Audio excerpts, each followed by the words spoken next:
Today, we will talk about how the Chinese smartphones are being dumped into India to destroy the Indian industry and do not allow the Indian industry to grow and flourish and are part of Chinese hegemony plan. Now, we will talk about what the problem is. China is currently dominating the Indian smartphone industry and has captured almost 80% of the Indian market space, wiping out other players like Samsung, Apple, and other Indian startups. How do we defend ourselves from this onslaught by the Chinese government against the Indian smartphone industry? So, what's the problem and who has this problem? The war is against the Indian manufacturing sector. Not only have our electronics industry been destroyed, but also the capacity and capability that would have been developed within the Indian industrial space has been subjugated by the Chinese smartphone industry, as well as the other companies that the Chinese Communist Party is promoting in India. Why should this problem be solved? We get cheap goods and do not care about Chinese dumping. However, China wants to enslave us, like the East India Company, and destroy our industrial capability and make us do menial jobs. Indians are very good at inventing and creating new products.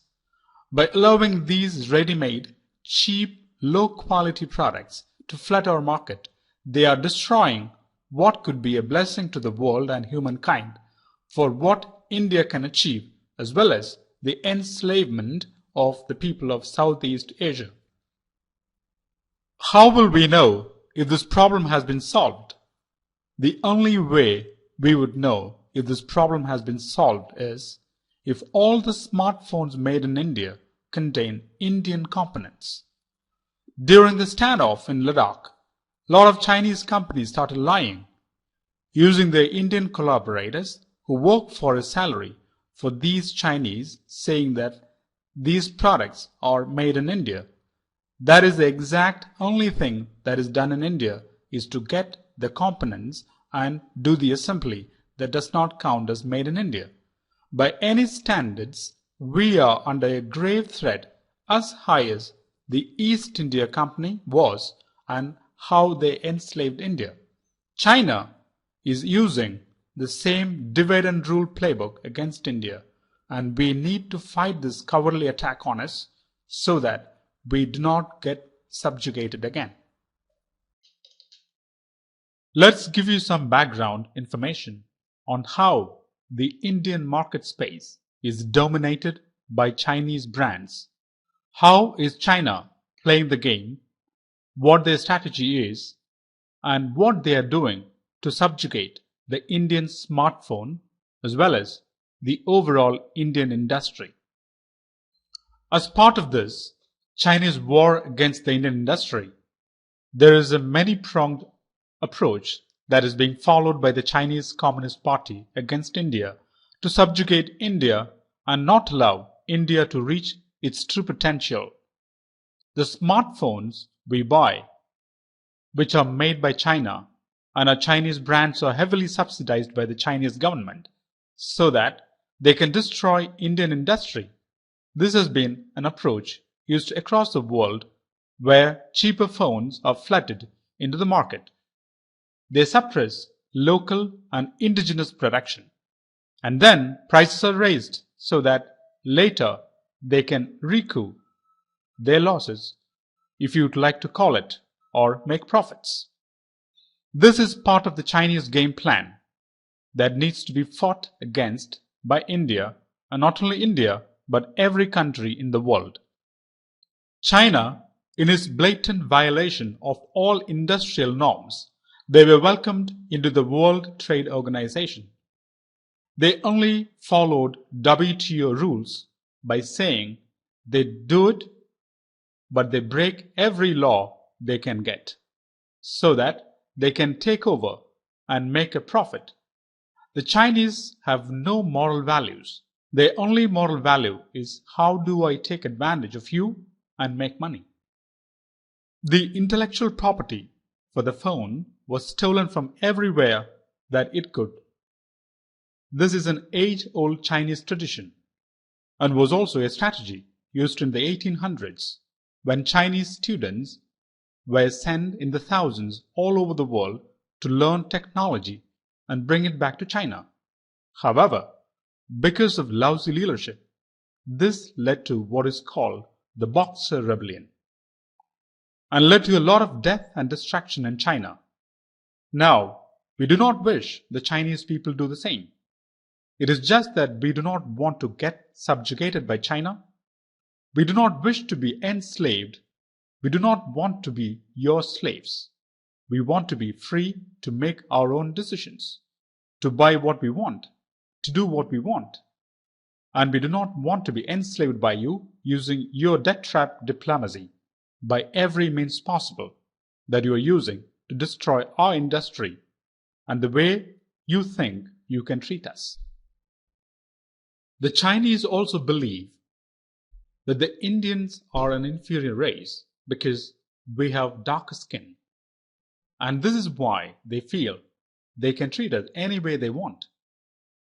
Even as part of the intellectual property stolen, Canadian BlackBerry knowledge was taken. An article came in Canadian papers recently on how China stole the intellectual property of the Canadian BlackBerry company and was instrumental in the destruction and fall of the Canadian company. Similarly, Apple technology has been taken.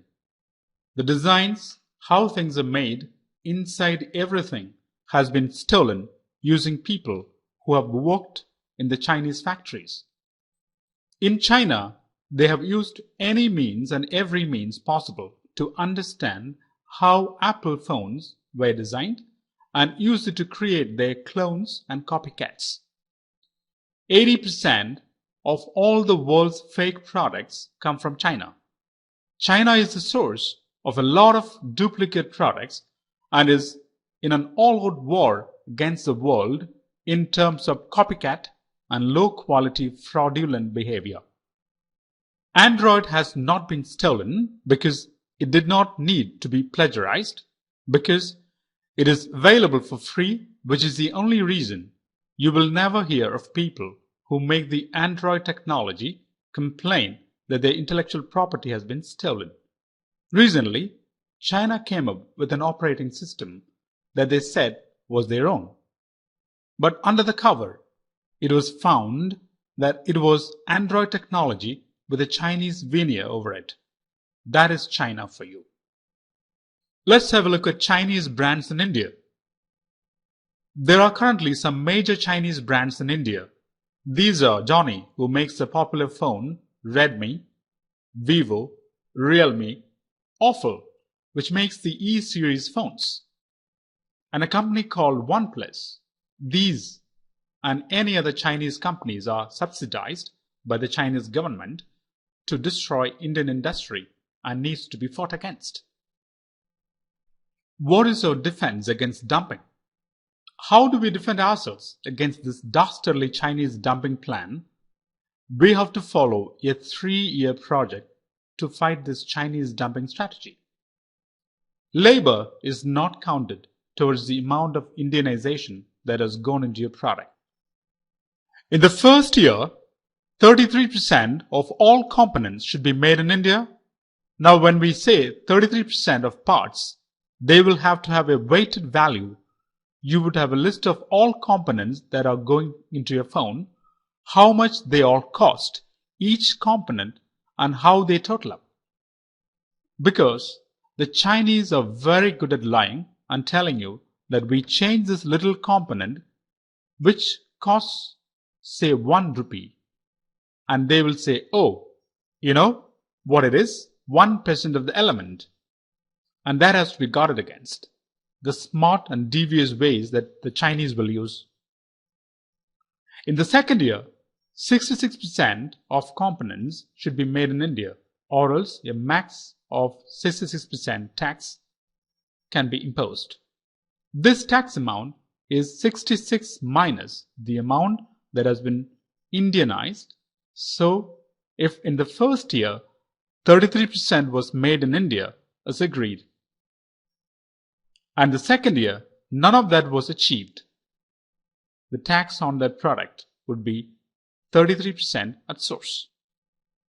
In the third year, 100% of every component, including the labor, should be in India. If not, the percentage that is not made in India will be the tax amount that has to be paid to the Indian government at source, and to make it doubly expensive even while selling, which is the tax amount. Now, how do we test and prevent bribery? Because one of the biggest problems we'll face is checking the level of corruption that the Chinese will do to influence the result. You can see this everywhere. In our neighborhood, where Bangladesh, the top leadership is bribed as much as they can be. I'm not saying everybody, but there's a significant component that is the target of Chinese influence.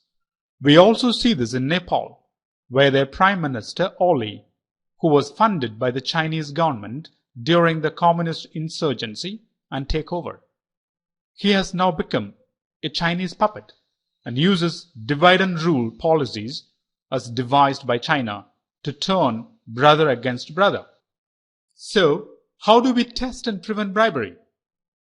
Every state capital will have an independent testing team, so we would probably set up a 10-member testing team which verifies at state level any phone picked up at random from the Chinese or any other firms that are determined, and test how much of the components are meeting the level that was agreed upon.